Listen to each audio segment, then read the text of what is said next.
It's Friday. Welcome back. 17th. It is a cold, blustery day here out in Berkshire County. We actually got some ice last night. It was we were leaving the job, and just as we were leaving, the timing was beautiful. It started hammering rain at the end of the day. I mean, hammering rain. You know, we got in the truck, we got all our stuff packed up, and we literally left the job site's driveway, and it just started pouring.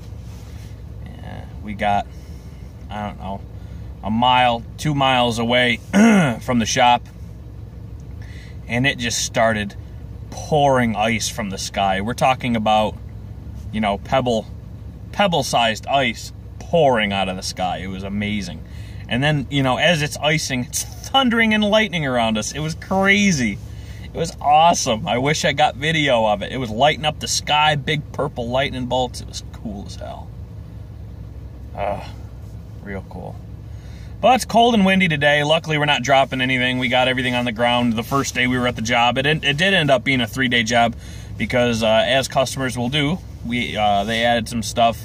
We saw some trees that were pretty damn unsafe by the house, and we don't like to leave stuff like that kicking around.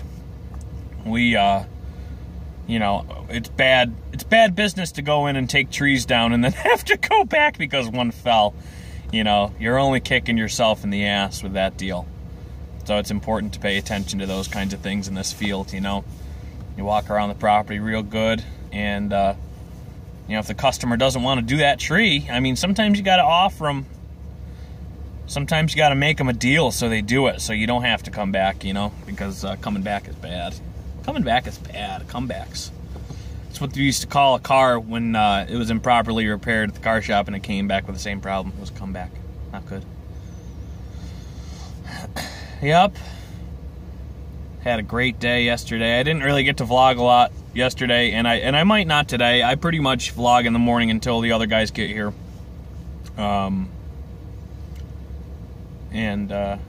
Sometimes it's short, sometimes it's a longer yap session. It all depends how early I get my rear out of bed and get to the job or get to the shop of the folk that I work with a lot. Today it might be short. Who knows? The wind is a-blowing.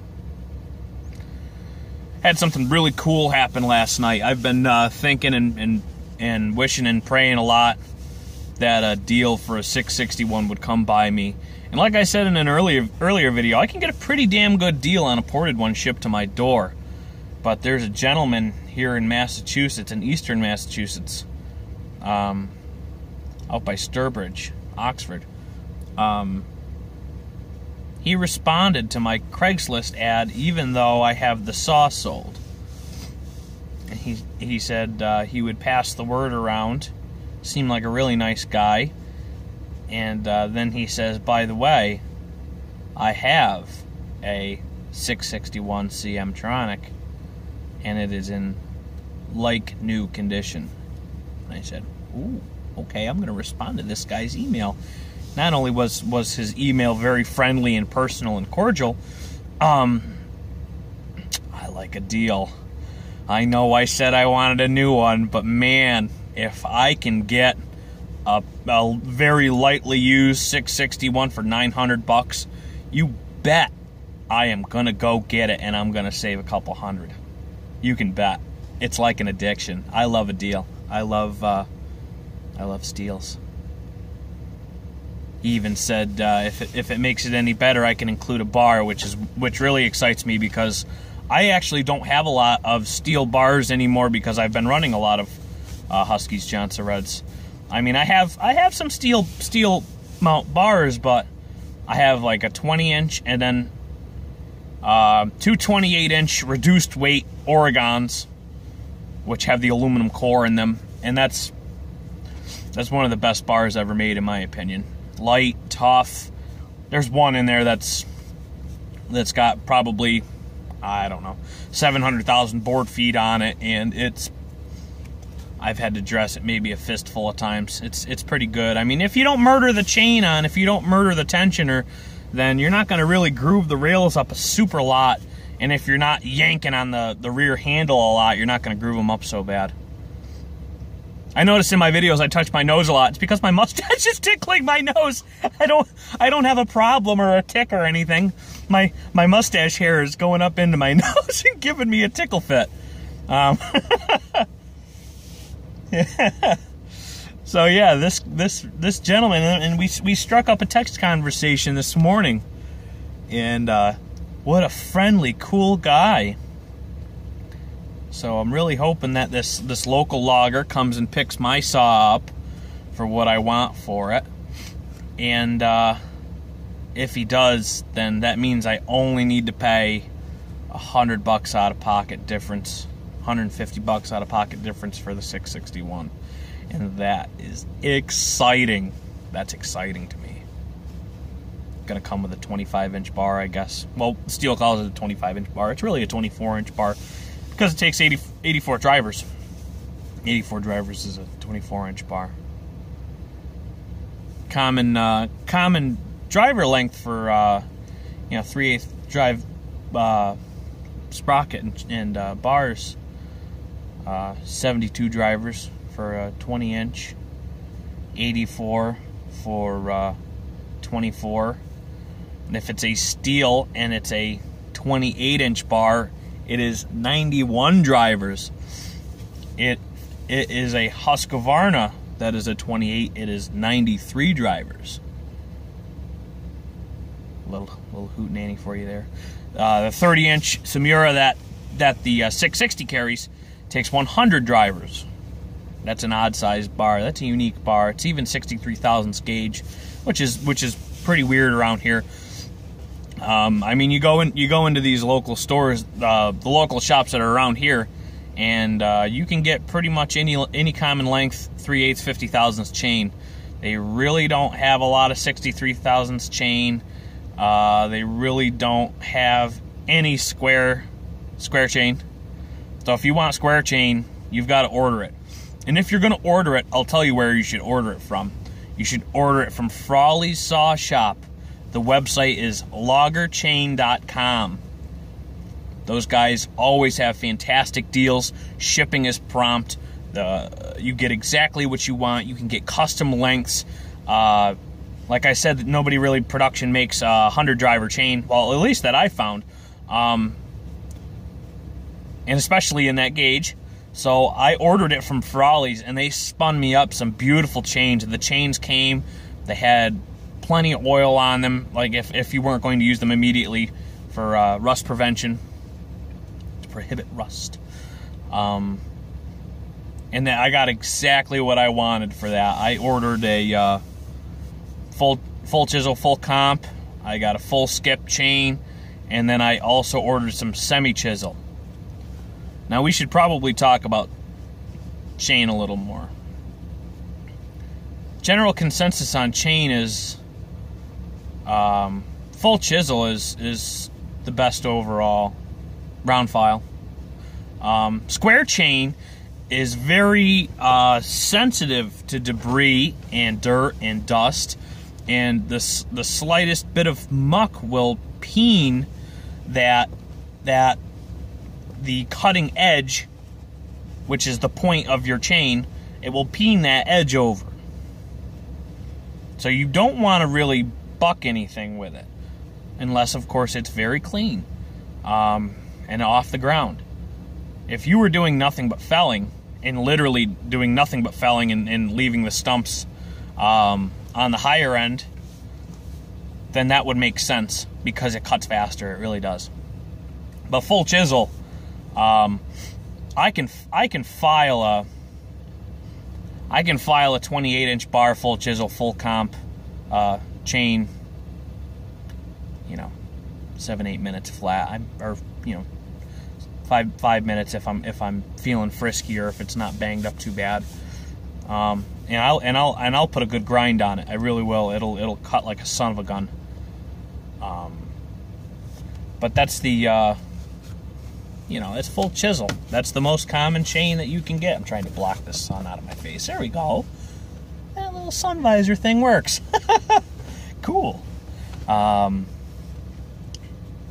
Yeah, and that's what's most common. Round chisel It's the best all-around compromise. But if you're dealing in dirty materials, then you know, you have a muddy log job, or you're bucking firewood at a customer's job where they want to keep the hardwood. We'll take it. We'll take it if they don't want it, because we also sell firewood. But you know, if you're bucking dirty stuff, you should really have semi-chisel on your power head. You should really have semi-chisel, a loop. It just holds up so much better in dirty conditions. If you're gonna cut stumps, if you're bucking muddy logs, if you're even thinking about, you know, a dirty job, that's what you should have on your saw. No, it doesn't cut as fast as a full chisel chain. It doesn't. It's got a round shoulder on it. The shoulder of the chain, of the cutting tooth, is round. So it has a curvature rather than being pointed and square. But because it is rounded, it does not dull as easily. Not only that, but I find that you can knock those back with a couple passes with a file and you're back in business. Not like sometimes where you really bang up a full chisel chain and you've got to smash that sucker back 7-8 passes. We're talking a couple passes on that semi-chisel chain. And I like the, like I said, I usually buy all Oregon chain. I'm not wearing my Oregon shirt today, but I do have an Oregon shirt that a friend gave to me. The other day, like I put on my video, I was feeling frisky, and I picked up a loop 20-inch steel rapid super chisel, I believe they call it, RSC. That chain has to be the most aggressive out of the box round file chain I have ever used. The cutting speed and the sharpness and geometry of the cutting tooth is absolutely outstanding. It is ridiculous. I handed it to a friend of mine to use because he was helping me, and he cut a couple pieces with me and turned around and he says, "Have you filed this yet?" He says, this cuts like you filed it, because I file, most of my cutting I do is conventional unless I know I'm dealing with a lot of leaners, and then I don't cut the gullets down and I don't take the rakers down. But he turned around and he said, "Dude, this is cutting like you filed it. It's really aggressive. It's really pulling the saw in." And I said, "No, that's out of the box." And he said, "Oh my God, what a chain." The geometry of that steel chain, how the cutting area of the tooth is shaped is different. It's considerably different. It almost looks like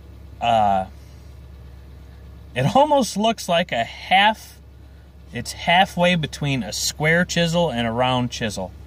It almost has a mild batwing shape to it. It's pretty outstanding. I couldn't believe how it cut. It cut amazingly well. And it's more expensive, ladies and gentlemen. You will pay more for steel chain. You will. It's just more expensive. They also, I don't know if anybody notices, or they look at their things and study their things, or are as obsessive as I am, but you'll notice that the drivers on these steel chains are stippled. They have little recesses in the driver to help carry oil. And if you have a saw that has a stingy oiler, it might be the way to go. I know my 2071 positively slings oil, and the oiler isn't all the way turned out either. I've only got a 24-inch bar on it, and I could easily turn it out another, 3/4 of a turn. It could probably oil a 36-inch bar. It might not pull a 36-inch bar. I honestly think it could, though. It's not a chain speed saw. This is a real legit work saw. It has a lot of torque. I was really impressed. And I don't usually go yanking around on the rear handles of saws unless I'm testing torque on them. And I had to buck 5 cord of wood yesterday. Maybe even 6 cord of hardwood yesterday at this customer's house. And I could pull on that handle all I wanted. I could really slow the saw down, and it would keep right on cutting.